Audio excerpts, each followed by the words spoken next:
भारतासोबत व्यापारावर चर्चा पुढे जाणार नाही। समस्या सुटल्यानंतर भारतासोबत चर्चा होईल। 50% टॅरिफ लावल्यानंतर डोनाल्ड ट्रम्प यांचं नवं वक्तव्य।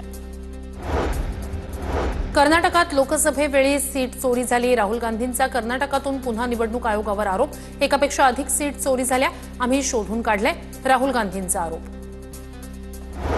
लोकशाही मलिन करणाऱ्यांना उत्तर द्यावंच लागेल, या प्रकरणाची चौकशी व्हायला हवी, प्रियंका गांधींचा निवडणूक आयोगातील अधिकाऱ्यांना इशारा। पवारांच्या राष्ट्रवादीची उद्यापासून मंडल यात्रा। मंडल यात्रेचा टीझर पक्षाकडून प्रसिद्ध। शरद पवारांच्या उपस्थितीत नागपूरमधून यात्रेला सुरुवात होणार। मंडल यात्रेत पक्षाचे सर्व नेते सहभागी होणार। दिल्लीत शरद पवार आणि उद्धव ठाकरेंचं वजन जास्त। बच्चू कडू यांची प्रतिक्रिया। राज्यात कधीही मोठी घडामोड घडू शकते, भाजपला दिल्लीतील सत्ता जास्त महत्त्वाची, बच्चू कडू यांचं वक्तव्य। ईडी एखाद्या ठगासारखं वागू शकत नाही, या यंत्रणेला कायद्याच्या चौकटीतच काम करावं लागेल। सर्वोच्च न्यायालयानं पुन्हा ईडीला झापलं। ईडीच्या प्रतिमेबाबत आम्ही चिंतित आहोत, असंही न्यायमूर्तींनी म्हटलं। ठाकरेंची शिवसेना दसरा मेळाव्याच्या परवानगीच्या प्रतीक्षेत। परवानगीसाठी मुंबई मनपाला जानेवारीत पत्र दिल्याची सूत्रांची माहिती। ठाकरेंच्या शिवसेनेकडून 6 ते 7 महिने आधीच परवानगीसाठी अर्ज।